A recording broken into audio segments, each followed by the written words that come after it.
Cochise County, and welcome to the Michael Zehr Show. Today's date is January 1st, 2025. No, I'm kidding. It's April Fool's Day. It's the best joke I could come up with. I know it's lame. April Fool's Day, April 1st, 2022. And we're coming to you live from the Rising Eagle Studios here at the Warrior Healing Center in Sierra Vista, Arizona, and located over on Paseo San Luis. And I don't see the address scrolling. Sometimes it'll scroll across there, sometimes it doesn't.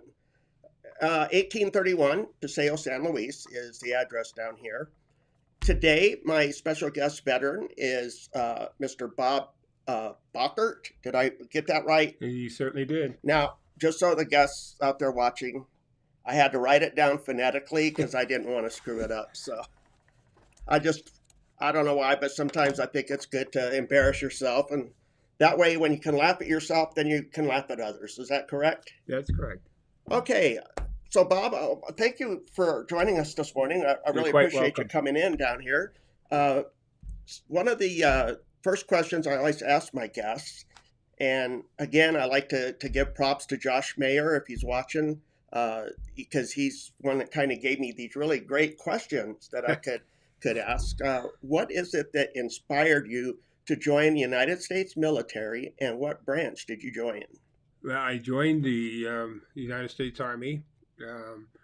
And I actually was motivated right out of high school.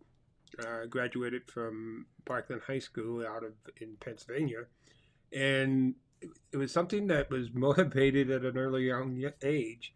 In fact, I was the first one to go in the military in my family. So wow. What year is this? This is in 1967.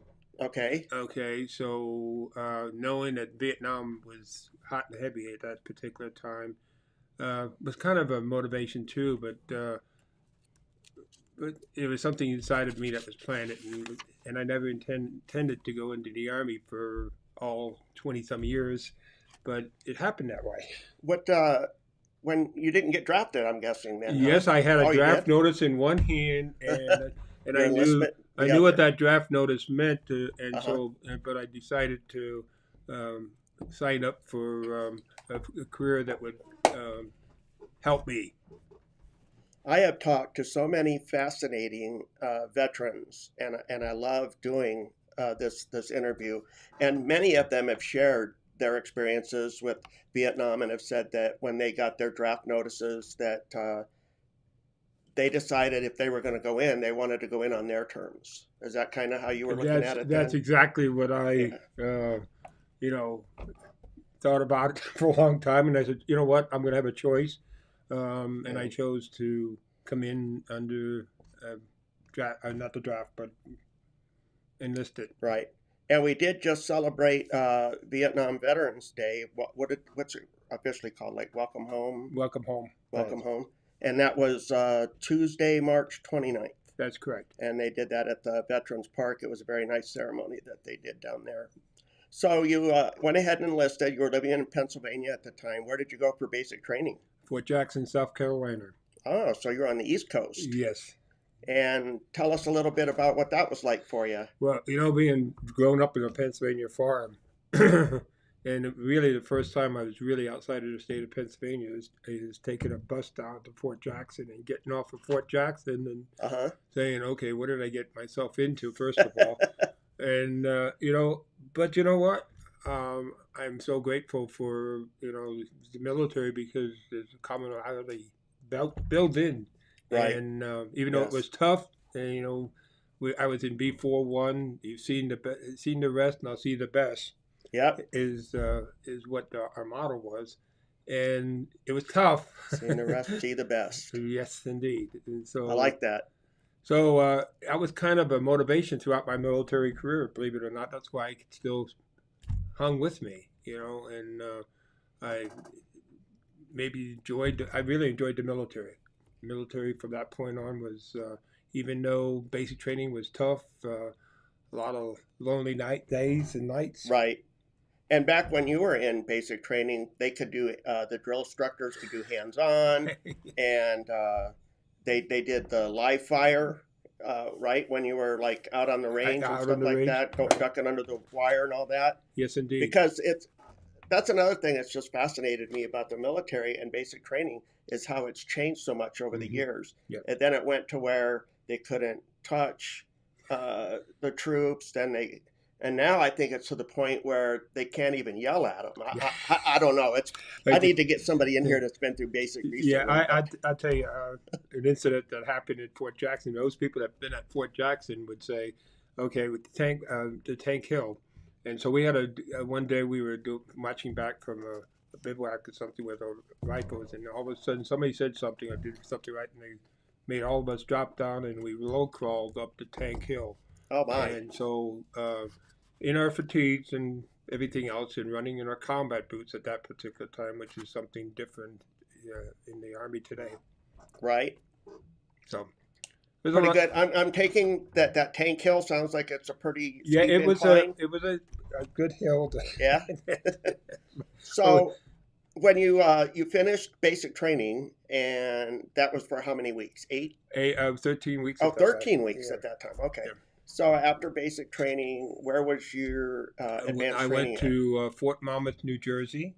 Fort Monmouth. Yeah, Fort Still on Monmouth, the East Coast, huh? still on the East Coast, and it was I signed up to go into Signal Corps and to be a microwave technician at that particular time, and so that course was a 20, 52 weeks course, almost a year. What fascinated you about that job that you chose that out of any of the ones that you could have picked? It was one of those things I've always had tinkering with my hands Right. and curiosity about how electrons flow and things like that. I didn't have any really formal schooling, but everything I've learned and from the military is where I'm at today. Really, That's awesome. Awesome. So you completed your AIT at Fort Monmouth, you said, and then that was for a year. that was for Wow, almost a year. wow, that's Under a a long year. time. Yeah, long time. And what was your first duty station like? It Where was it? it was Vietnam. Vietnam. Oh, so you did go there. Okay. So we went to Vietnam from there. Actually, we were about 100 and some miles away from my hometown, so I got to see my high school sweetheart and eventually got married to her at Fort Monmouth. And what's unique about that, at that particular time, we were GI, and they really Right. believed that. I had to get permission from my Company commander. company Yeah. commander to marry my wife. In fact, we still have it at a plaque at my house right now, and I always tell my wife, "You see, I could have rejected my commander could have rejected you, Yeah. but so it turned out to be kind of neat, and so we went to Vietnam, and so it was kind of I turned 21 actually in Vietnam. Wow. Where were you at there in Vietnam? We were at Phu Bai, which is Okay. halfway, about 60 miles, 30 miles from Hue, and so it was very interesting.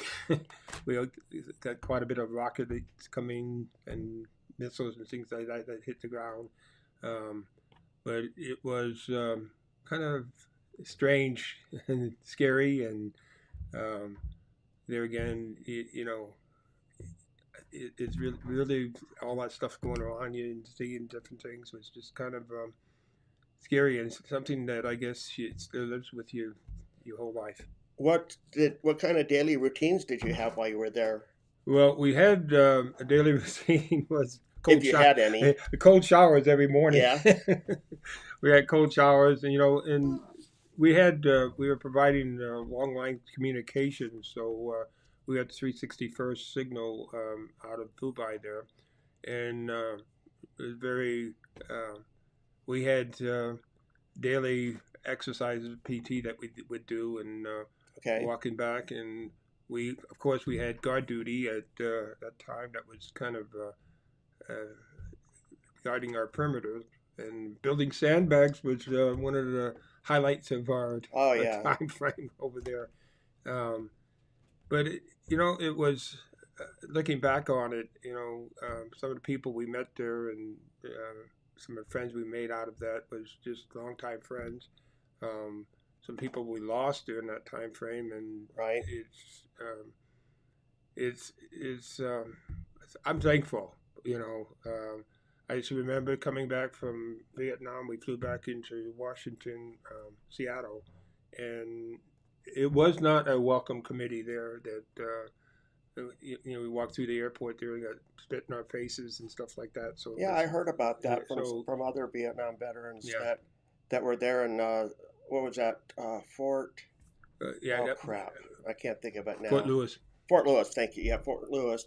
That a lot of them were called names, and Hmm. it just was a horrible welcoming home experience for our Vietnam veterans that I think to this day a lot of America is still trying to atone for.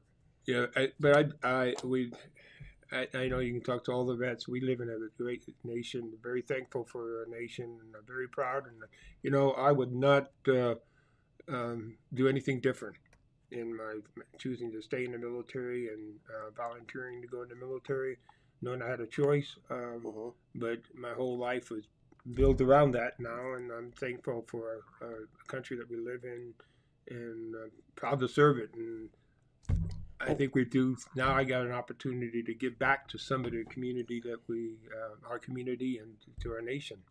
well, one of the things that I really enjoyed about serving was getting that camaraderie and having that structure because I'm one of those people that needs to be told, hey, you need to go here, you need to do this because I was young and couldn't really think for myself, so I get where you're coming from on that. Now, when you were in Vietnam, you said that you came back to Fort Lewis, Washington. So how long were you in Vietnam for? Uh, little less than one a One year and tour, 1 day. a year and 1 day, Right. and was that your only tour there? That was my only tour in Vietnam, and so we came back with. In fact, I was at my end of one of the assignments. I didn't have an assignment when I returned. They said just go home and we'll mail you the assignment. Hmm. And I said okay. So I went on home and took a leave, and halfway through my leave, I got assignment to come out to Fort Huachuca.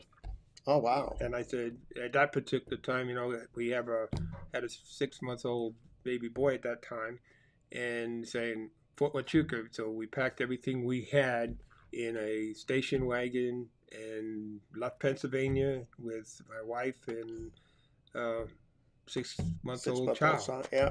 And And what we year was this? now that was in '70. Yeah, they didn't have car seats back then, No, did they? no car For seats, and so kids. it was one of those. Believe me, and no air conditioning because we were Yeah, back east, and yeah. so we drove across with our windows down, and you can imagine that everything in the back of our car, Well, and you had air conditioning. yeah, That 55, what do they call it? That 55 right, mile an hour or 75 mile an hour? yes, you know what? It was kind of neat to do that. Though we look back, my wife and I look back at that now. We Uh-huh. just kind of laugh and say, you know what? We we uh, we enjoy it. It was part of the endeavor of our military career, and I'm very thankful to my wife because she's gone from almost day one that I was in the military to I retired. Wow. So And what's fascinating too is the spouses serve yes, just as long along with the soldiers. It's just that they don't have to go to the battle zones and stuff like that, but hmm they put up yeah, they do quite a bit too at yeah. home. So she's really ended up raising some of our kids because of travel and So give your wife TDYs. a shout out here. Hey, yeah, I'm just thankful to my wife Nancy Yeah, and our 3 children. 3 kids, And awesome. so I just a high school sweetheart that stuck up with me from two different high schools. She went to a city school and I went to a country school. But we stuck it out for. We've been married now 53 years. Wow, that's outstanding. Okay, so I am very thankful to Got to give her. you some That's a long time 'cause you don't hear those kind of numbers with married couples lately. So Yeah, we went through some being in the military. It's not an easy life, no, especially when you got to do field duties and TDY. Sometimes we had a tour to Korea, and being gone for a year and having her raise 3 children, and 2 of them were teenagers at that time. So yeah. I don't have to say anything. She is a warrior. She really is. Well, thank you, Nancy, for all that you've done in support of your husband and Not only that, but of our troops, because I'm sure that she was quite supportive of them throughout your time too, and probably is today even. Even today, she does a lot of volunteer work, and she encourages young brides today and works with them and say, you know what, it's a commitment, and Yes. it's a commitment that you have to understand that when you go into it, you're going into it with that commitment that there's going to be times when you're going to be left alone. There's going to be times when you're going to cry, and there's going to be more laughter than crying. Now, Okay. I have to ask you this because being that you had never been out west, I'm thinking, what did you think when you heard you were going to a place called Fort We Gotcha and you're not going anywhere? Yeah, it's really an experience because we jump in our car and drive across on Pennsylvania Turnpike and Uh come huh. across that way. And I'll be honest with you, when we got into New Mexico and Arizona, I was waiting for the Indians to come out of the mountains, Uh huh. and it was just hard to explain the awesomeness of just the openness of Arizona. And but I said, wow.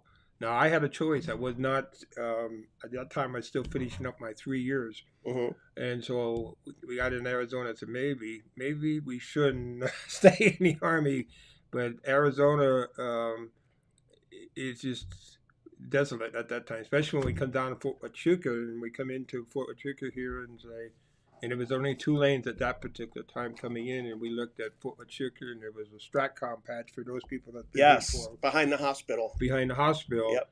and I was assigned to that 11 signal group at that particular time.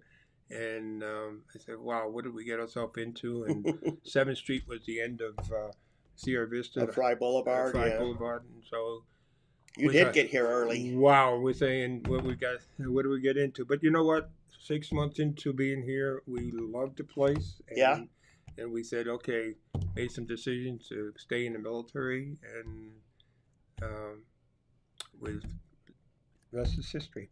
One thing I love about our community here at Fort Huachuca is because it's such a geared towards the military, geared towards veterans, because there's so many in our county and stuff. Just seeing all of the changes throughout the years, all of the businesses Yep. that have come in, and it's just great seeing our community grow. And when there's something that happens bad to somebody in our community, we bond together and we all help out. And I love that about Cochise County. I love that also because I remember when we had the fire, Yep. how we all came together and events. We're living in one of those better communities in the United States, I believe, Hmm. and it's the people that make it. We got a lot of vets here, and I'm thankful to every single vet that's out there, and my heart goes out to the lost ones, and Yes. it's just an awesome community, and I'm very thankful, and that's why we're back here. That's why we make this our Yep. permanent home here because of that. We had some choices to make, and we left to go to Germany after our tour. Then we went to Germany, spent 39 months in Germany because that's the time they extended uh, the tour in Germany, and then it wasn't until the 1986 that we got back here. Well, see, that was going to be my next question. Was after you PCS from Fort Huachuca, where did you go from there? We went to Germany. You did go to We Germany. went to southern Bavaria down by Munich. In fact, in Bad Tölz, which was interesting. Now we had 2 kids, and Uh we huh. left Germany, left Bad Tölz in the summer. Actually, in the fall, and got in Germany when it was really freezing cold in Germany. So when you and your family stepped off the plane in Germany and you took in the scenery, what was like the first thought that came to your mind? Can you remember? Yeah, I can remember because we got 3 kids here now. We figure out how are we going to get because we now we neither one of us could speak German. German. Uh huh. Not much. I could speak a little bit, but Okay. not nowhere to communicate where we're going to go. What's the next stop? And so my wife, who is a warrior, she's going around looking for expectancy English, expectancy English. She's going around looking for people. So we found this one person that spoke English Uh huh. and asked us where do we go from there and how do we catch the next train down and all that stuff. And here we are throwing things out. It's taken our luggage in suitcases and putting them out the window so we don't miss it. So there was no like welcoming committee or anything. I Not mean, they just take you over there and drop you off, and it's like, okay, find your way to your duty they station. told us how to get. They gave us a train ticket and told us how to get there. But basically, they say, "Hey, your next stop, you got to change trains in Munich to go down Right. to Bad Totes and all that stuff." And so we were totally lost. We got there and understanding the routine. And so we got there late in Wow. Germany, Bad Totes, late in the evening. And so when they had to put us downtown in a guest house. And that was kind of a neat experience. And it was scary at that particular time. But then, you know what? Again, you suck it in and say, okay, we're going to make the best of it.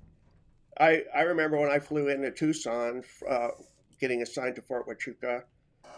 They even Fort Huachuca had a bus that you would get from the airport back then, and they would bring you back to Fort Huachuca. So that's why I had to ask you about getting there to Germany, and then I mean, because you don't know where to go, you don't know what to do. Yeah. And, well, we processed in through the 21st Replacement Center in Germany there in Frankfurt. But basically, that was just like, okay, here's your assignment. Here's where you're going to go, and then it's just like anything else. When sometimes I got down to Bad Totes and they said, "What are you doing here?" Yeah, you know, and so we were blessed because that's a beautiful assignment. We learned to ski there and did all kinds of stuff with family activity. And what was neat about that particular time frame, there really wasn't any TV at that time. There was only the armed forces. Armed forces. And so we got to be engaged with the community in Germany, which was really kind of neat. And got to this day, we got some real good friends in Germany that we can communicate to.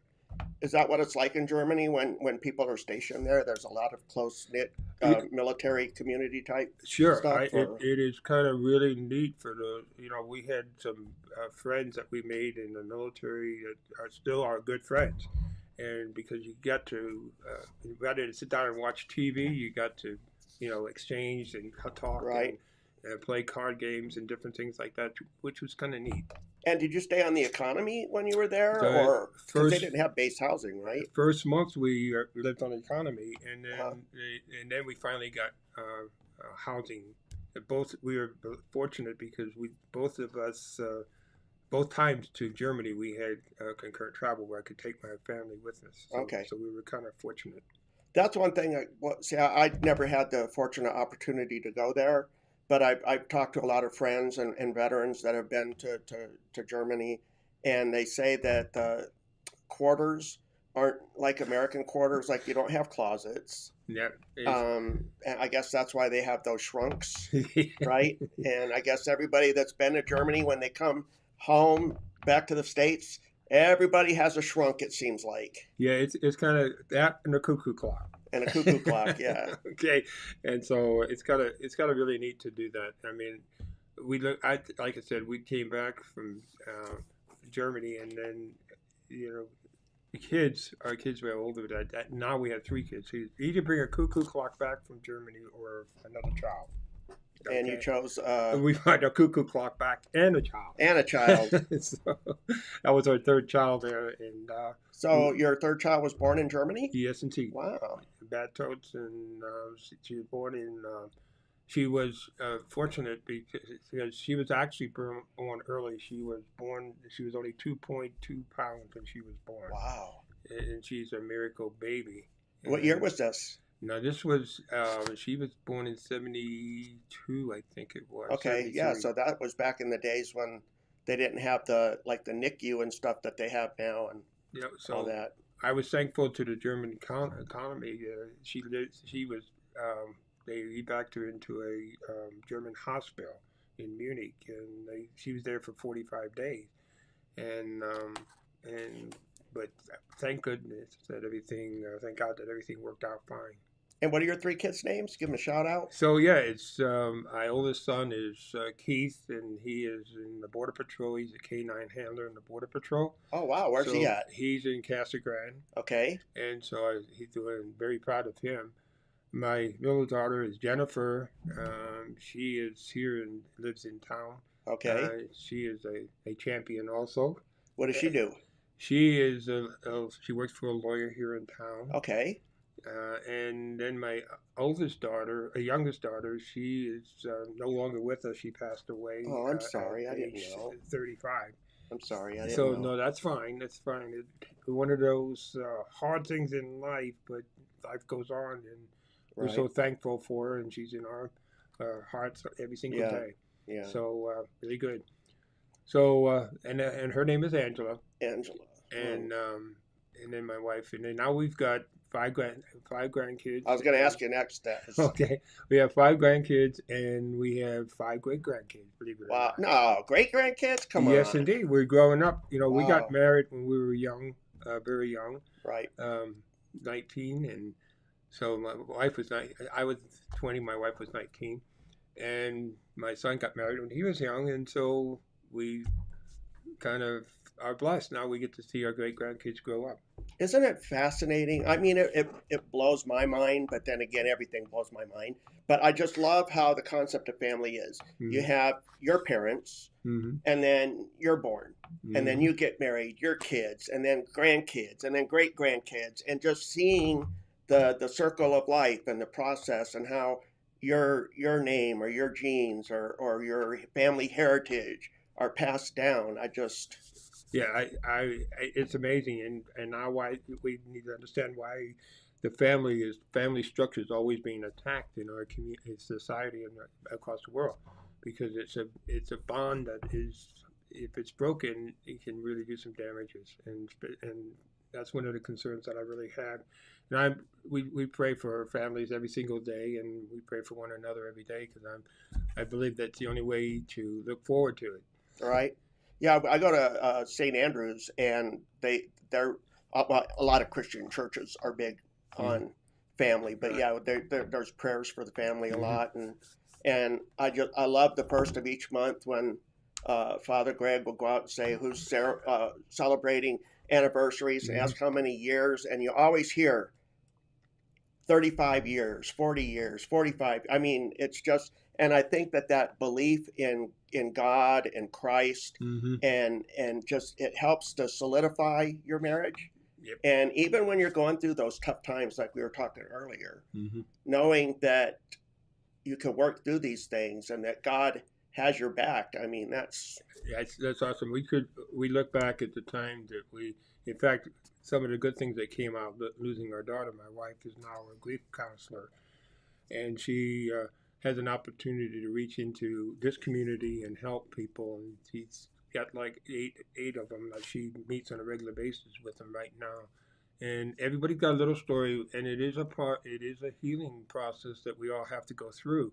right. And as a vet, every one of us sometimes, we've seen some awful things, and it's a healing process that we got to be able to vet someplace. And here at the Warrior Healing Center, they've got the counselors here and different things that can really help people. And I'm so thankful for this facility here. And I Hmm. volunteer at this facility, and it is one of its only in the community across the country. And I tell my friends and family back in Pennsylvania how blessed we are to have a facility like this Hmm. to reach out to our fellow vets and people, and not only and the spouses. Um, It's a so one of a kind place for one sure. of a kind, and I'm very No other thankful place for that. like it. Hmm. Where does your wife do her counseling at? She meets in various places. Okay.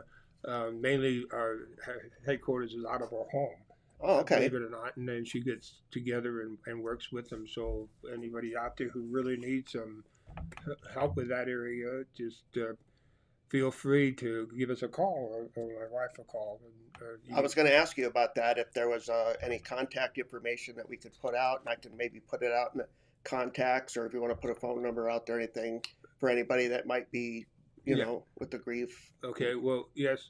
My home phone is 520-378-2465, and feel free to give us a call, or you can send us an email at azgrandma AZ Grandma? Okay. azgrandmabear@cox.net. Okay, that's a cool email Right. address.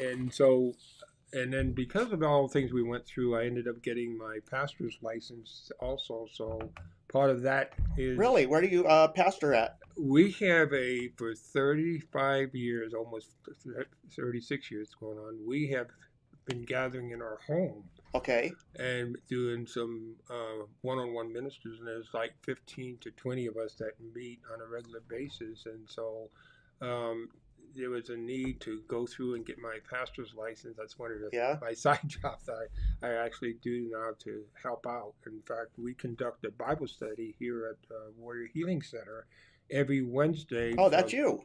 That's right. Cool. For every Wednesday Awesome. from 10:30 to 10:30 to I'm sorry, yeah, 10:30 to 11:30 or 12 o'clock. I'm gonna have to come in and check that out because Yeah. I like not I don't like I love Bible study and the fact that no matter what religion you are, you all get together, you can sit down and you can learn more about the Bible and how to interpret it and everything. It's just based on the Bible. We just we got some discussion to do, and people say, hey, what about the scriptures? So we go to the scriptures and try to talk about that. And I'm a firm believer in using the Word of God as the truth. And so, in fact, that's what our homebody ministry is called, God's House of Truth Ministry. Well, I want to get a little bit into what you do in our community, but before I do that, I wanted to finish up and touch on your military career here. So you served for how many years? 22 and a half years. 22 and a half years, and you retired at what rank? I W3. Warrant officer. Right. Okay. So I went as a warrant officer, and then I went into civil service. Now, how did you go from? Because when you were in Signal, right? You weren't a warrant at that time, right? No. So how did you lead up into becoming a warrant officer? Well, this is what's really amazing about this is there's people in your military career that are just so supportive of you. And so one day, I was in the 7th Signal Brigade, actually, in Germany, and Colonel Rogers, who was General Rogers later on, had said, Bob, you need to go as a warrant officer. And I said, okay, yeah, really nice, and procrastinated a little bit. Right. And then the more we prayed about it, it says, yeah, that would be a good thing to do, and we ended up doing it. And so I'm thankful for that, because it gave me a sense of, accomplishment in my military career also as a warrant. And it puts you in a different that you still can communicate both up and down. Well, what was your rank when you were getting your packet together ready to apply for that? I did it as an E6. As an E6, staff sergeant. And I turned to E7. I had my E7 promotion at that particular time, almost at the same time. And then about a month later, I converted to a warrant. And when you went to warrant, did you have to go to a special school for that? Yes, I went to Fort Gordon to Signal down there. Then went to Fort Rucker for the officers. Okay. Type of stuff. Fort Rucker, Alabama. Mm-hmm. And how long were you at Fort Rucker for? 2 weeks. For 2 weeks. Mm-hmm. So then you become a warrant officer one? One, and right? then went up to 1, 2, 3. And then 3. Yep. And I always associate, and I've said this before with my audience, but when I'm talking to other people that are warrant officers, I just like to let them know this, that I always associate warrant officers with flight for some reason, being pilots and stuff like that, because the officer that did my ETS physical was a flight surgeon, and he was a warrant officer. Right. In fact, my first assignment after going was in 45th Trans in Korea. Okay, what'd you do? We were, at that time, the warrant officers I went as a 286, and so we had all kinds of communications, microwave communications and satellite communications, and also we took care of the avionics side of the house and the helicopters.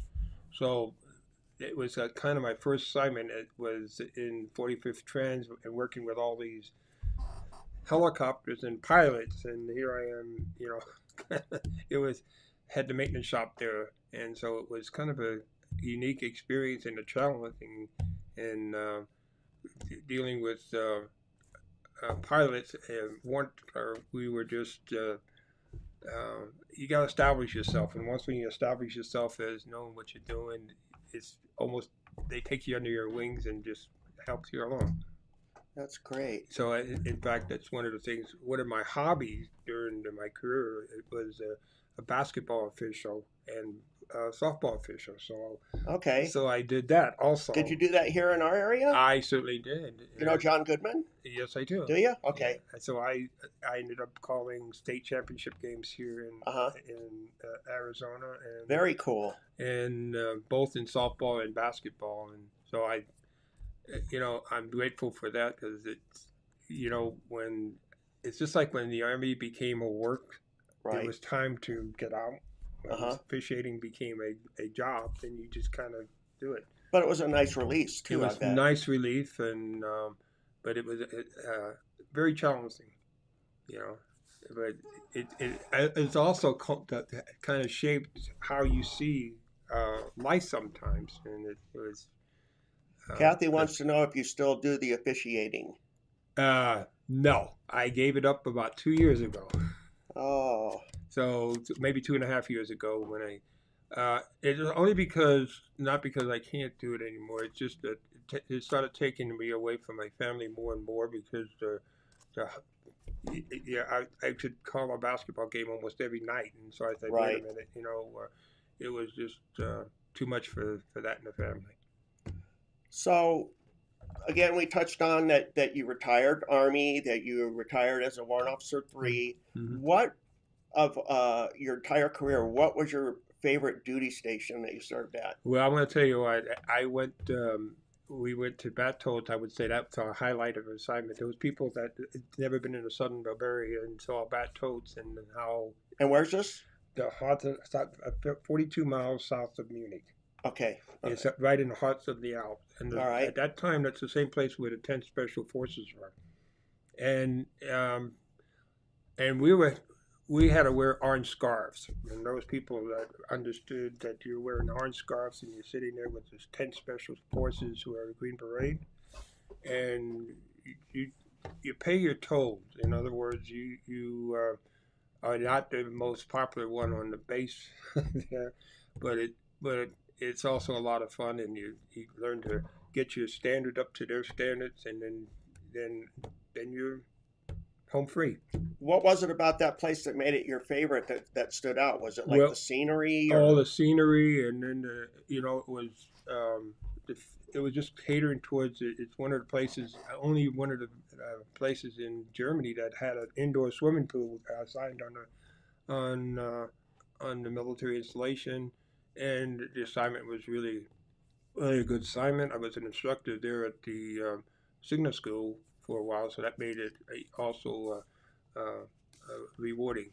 And the NCO Academy was there, so it was kind of the elitist type of groups that were there, like the NCO Academy, 10 Special Forces were there, and then we had our Signal School there. So it was those organizations there, and just the camaraderie of everybody getting together after we could get our roots established. It was really good. And earlier you had mentioned skiing, so I'm guessing that was a good place for skiing. Yes, I learned. I had a 2-week skiing course. Signed up with the Special Forces. And, wow! And that was a fun. That was more than what I expected, but it learned. So I learned to ski, and I'm thankful for that. I look back over it and said, I don't know how I survived, to be honest with you. So where were you stationed at when you retired? I was stationed, actually, a story about that is my wife wanted to come back to Fort Huachuca, so, and I was thinking, okay, well, I went to, I had assignment to go to Korea, so, and we tried to, my wife said, well, okay, well, why don't I move out to Fort Huachuca? And I said, well, okay, well, I'll see if I can get a return site. So she packed up the family. We all packed up. I took a 45-day leave and came out to Arizona Okay. and established our home here in Fort Huachuca. I went off to Korea, came back into Korea and spent 2 more years at Fort Huachuca, and then we decided this is where we're going to stay. Okay. So I was retired out of the 11th Signal Brigade. Here at Fort Huachuca. Here is Fort Huachuca, part of the 19th Signal Company. Kathy said it sounds like a unique group to learn to ski with. Yes, it was. Stories that I would. With the special forces, those guys are just they're one of a kind, and my hat goes off to every one of those guys. And they're a unique organization. Very proud of them. To be stationed with them and sit down and have a beer or a drink or a cup of coffee with them, and just to have a conversation with those guys was amazing. And skiing was tough. I mean, it was an 8 hours of skiing, so you just don't sit around and drink. But it was a good 6 to 8 hours of out there on the skiing and learning the techniques and cross country skiing and down the slopes skiing. So it was a lot of fun. Because I don't think a lot of the times, I just speak. When the Winter Olympics was on, and I would always tell my wife, I would say, who carries a rifle when they're skiing? I bet you the Special Forces carry rifles when they ski. So we were in Germany when the Munich Olympics occurred at that particular time. Yeah. And how we were locked down at Bad Toast because we were only like 40-some miles away from Munich. So was this in '72 Olympics? Yes, indeed. Okay. So it was kind of interesting, needless to say, but we were put on alert there, and of course the Special Forces were there too. So. Wow. And, you ever get a chance to see that Olympic Stadium in Munich there? It's awesome though. And we know a lot. Well, most of us, I would say, knew what happened in the '72 Munich Olympics, sadly, and it was just a horrific thing. And I think that the Olympics has just done a great job protecting athletes now. Yes, indeed. Since that tragic event happened. Okay, so let's. You're retired now, so let's go ahead and get into a little bit about why Fort Huachuca. You said because you and your wife liked the area here, the people, the scenery, all of the above. And then I ended up getting out, and I had a job, applied, got a job here with a contractor, and worked 10 years with various contractors. Okay. And then one day, again, how things come about, I ended up applying for a job with DOD and got the job at the DOD and retired from the DOD as DS-14. Wow. What did you do as a DOD? We worked for Netcom. Were you in Greeley Hall? In Greeley Hall. I was in Greeley Hall for quite a few years. I saw you up there. I remember seeing you. Oh, really? Yes. Okay. Yeah, I remember down in the basement, they used to sell beer down there. You go to have a beer at lunch hour, and people go down and have a cigarette. And now, of course, they don't smoke. No smoking in military buildings now, but it's just those changes that have happened in Greeley Hall, just sitting there standing strong today as it ever has. It is really, it's kind of a unique building. It is. There's a lot of different things happen up there. So I was thankful for my service in various locations with DOD, but Netcom was one of those highlights of that assignment. I was really sad when they tore the patch out up on the mountain. Me too. I don't know why they did that, because it was such a historic thing, and I would love it if I know it's the MI school now, but I would love for them to put an insignia back up there on that mountain. Yeah. And for those people who have never seen that patch, one of the assignments we had because we were in the 11th Signal Group at that time, we had a task to go up and pull the weeds around those rocks up at which was kind of unique, and also paint them.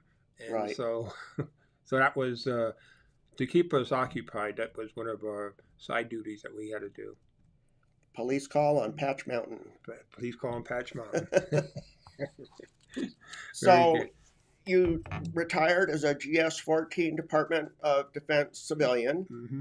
and you've made Sierra Vista and Cochise County your home. Hmm. And what was one of the, like, what spoke to you? It's like, okay, this is something I want to get involved with as far as like community activities or anything like that. So we knew that we were going to get out, and we both my this is a decision that we always made together with my wife and I did.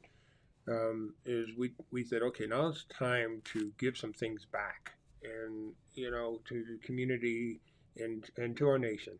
And so we decided to reach out and help, and we did various things. We helped with Operation Christmas Child shoebox things. Okay. We did things within a community here with the Warrior Healing Center, and we did volunteer work with some of the churches here to reach out to those. And of course, then we had our homebody ministry that we worked on too. And through that, we reach out to Good Neighbors Alliance here in town Right. to help them. And so it's an opportunity. I can't really explain it, but it's great to give out and reach out and see the faces of people's, Mhm. so grateful. And I think as vets, sometimes we see so much that, and being away from our families and understanding that there are hardships out there, and being in various countries, coming back into our country and say, you know what, we live in one of the greatest country in the world, and We do. I'm just so thankful for that. And in spite of what's happening around us, we still got the greatest country, and we just need to keep our eyes up and don't look down. Amen to that. I just like, we live in such a broken world, Mm-hmm. and like with what's happening with in the Ukraine right now and Mm-hmm. things like that. Uh, Prayer. We definitely need prayer. Yes. So I would all those prayer warriors out there just keep that in mind, that we need to pray for one another and pray for our nation, pray for our leadership, and and I keep telling people, you know what, we're not fighting flesh and blood. It's a right. spiritual battle out there, and so we need to make sure we can separate people from those actions. And in spite of policies that are out there, we need to really pray, Mm-hmm. and that's where I'm hoping our Christian fellowships can rise up and really take this on as a chore, because we have been a very silent force in this, but now I think it's going to have to change. But we as Christians overall Yep. need to rise to this cause that is before us, and I think that will be the turning point. Well, no matter what side of the aisle a person is politically, I I think that the one thing is that we really need is like civility Mm-hmm. and being able to, okay, maybe I don't agree with whatever your opinion may be, but you Mm-hmm. know what? That's your opinion. I'm going to respect your right to your opinion. And it just seems like the way our country's going right now, it's sadly, it's just, and again, that's something I think that we need Yeah. to be praying for, because I think that tolerance, and I mean, I don't know. It's very upsetting, and Yeah. It's I I I call it, we need to learn to love and see our whole perspective needs to change of how we see one another, uh, and how we talk about one another, and just realize that uh, any one of us could have times when we're down in the dumps and have a bad hair day, I call it. right. We need to choose to see the world defines love one way, and God defines it a completely different way. Truth is truth, and when you really study out the Bible, reality is truth. Hmm. Okay, so when you look at it from that perspective, when you really study out, you won't see the word reality in the Hebrew, but they called it truth, and that's why reality is defined by truth and not by necessarily by the world. And so, if I keep that in mind, this is what helps me. And I can say, okay, I can separate these people from their action because they don't understand what reality really is, and we get caught up and start looking at the flesh and blood, and we want to fight that rather than separating these actions. There's bad things happening, but if we can see um, people through a different perspective and see them through the eyes of, I call through the eyes of Christ, because that's what Mm-hmm. as Christians, we're all called Called to to do. see Mm-hmm. the Christ in everybody, regardless of what they're at, and be learn to separate the two of them from that, and then we can truly learn to love one another and minister to one another. And regardless of your denomination that's out there, is that's to me is what's really our nation has a heart issue right now, and we need to realize it's a heart issue that needs to be changed. And the way you change that is by we need to change our perspective, and it starts with each one of us changing our perspective of how we see and how we talk to one another. I think when we realize it's a heart issue, and what we our leaders get in there because it reflects the heart of a nation, and Right. so when you look at that, you say where we're headed is really a heart issue across our nation and across the world. So we need to really pray for one another. We have friends in Africa that we reach out to, and that's the other part of volunteer that we do. Reach out to some of our friends in Africa, and I will tell you, every one of them say, we're praying for you guys. We're praying hard for you guys. And because we live in a blessed country, and our battle is those material things that we got to deal with every single day, that Yep. we got to deal with. And sometimes we put those before, um, I call it the horse before the cart before the horse, and we put those things before God, and it just needs to change. And not that material things are bad. We just need to make sure that our number one source should be God, and that's our motto in our home. And if we can reach out and do that across the board, it's so much bless Yeah. one another. And we have to pray for each Yeah. other, and not only for our country, but that's why I was saying we live in such a broken world, Mm-hmm. because it's Yep.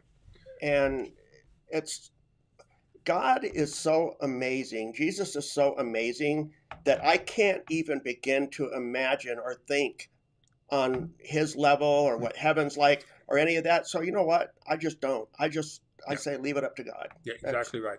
You know, my wife, she broke her ankle just 4 weeks ago. oh no, Nancy. I hope you're And okay. she's still down in the wheelchair. But you know what? Through this, she learned to really, maybe I need to slow down a little bit, have a little bit more patience for one another. Right. So when things happen in our life, and they will happen, bad things do happen, and it's number one, I tell people, it's where you go for your answer.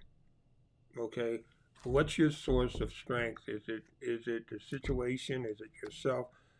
Because there's a scripture in Jeremiah, Genesis that says, anything that man can imagine, they can do. Okay, so anything that they can really, that doesn't mean it has anything to do with God. It's just that that willpower is inside of us. That Mm-hmm. anything that we can imagine, we can do. We got to put that in us. And God did give us free will. He gave us a free will, You and know. so when you look at all these nuclear weapons out there and different things like that, you can say, look, these are all imagined, that man can imagine to do those things, and people say, well, where's God in this? And it says, well, you know what? He leaves us because we have a free will, and we need to learn to take that free will and to learn to love one another because He loved us first. Yeah. So in before I close here, I wanted to ask you. You had mentioned the Bible study that they do here at the Warrior Healing Center, and I also wanted to ask you about the 22 a day, Mm-hmm. which 22 veterans a day commit suicide, Mm-hmm. and the Warrior Healing Center is very uh, helpful in combating that. Mm-hmm. And there's a campaign Yep.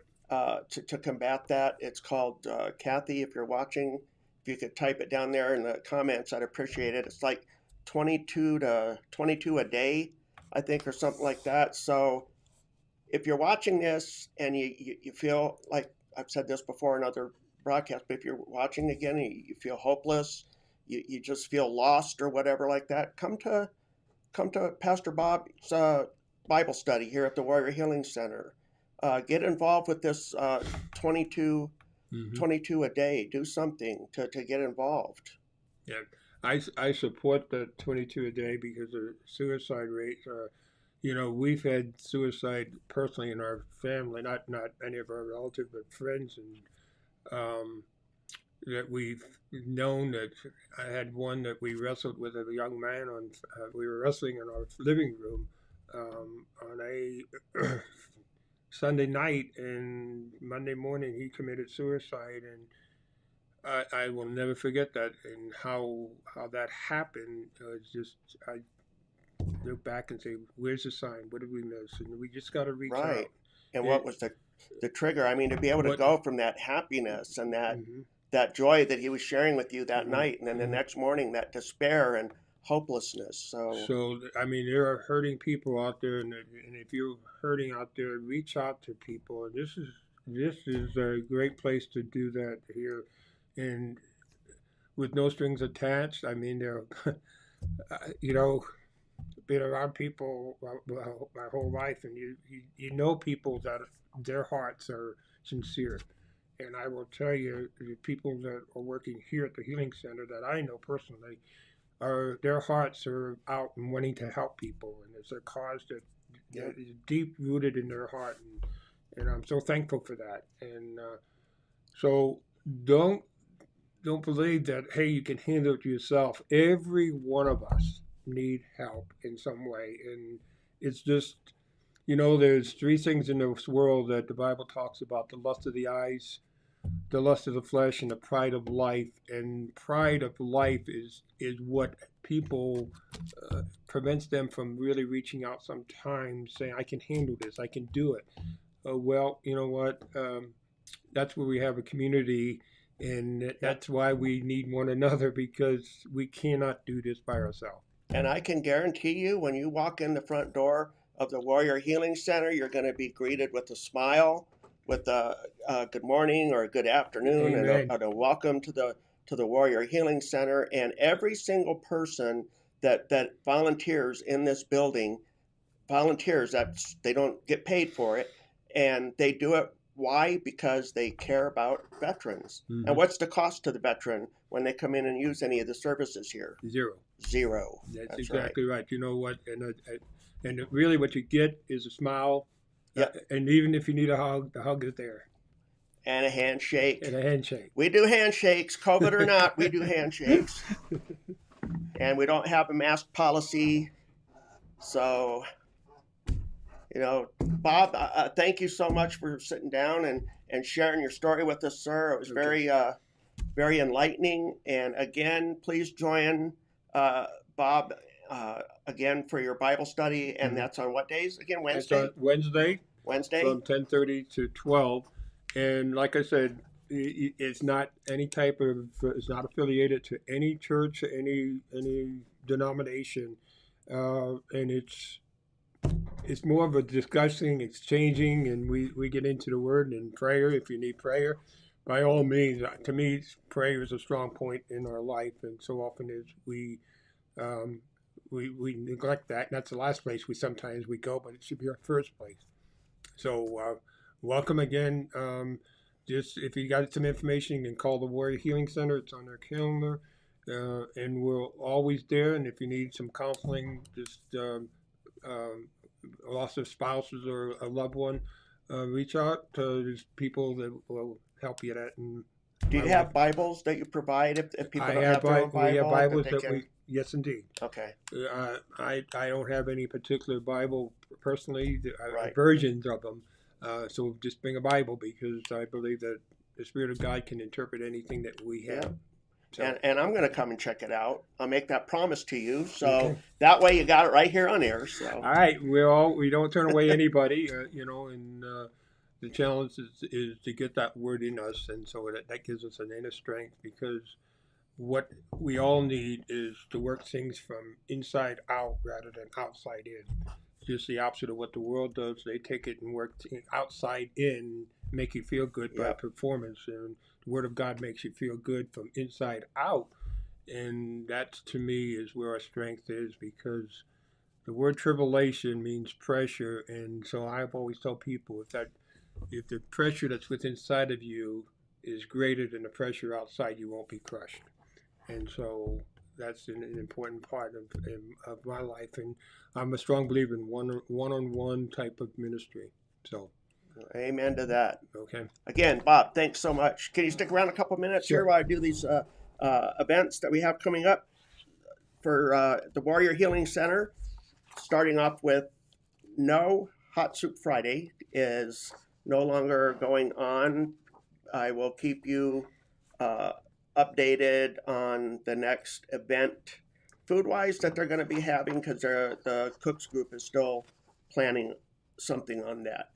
On Saturday, tomorrow, April 2nd, starting at 09:30 and going to 10:30, we have the weekly Pmcs, which is a support group that meets here at the Warrior Healing Center Recreation Room.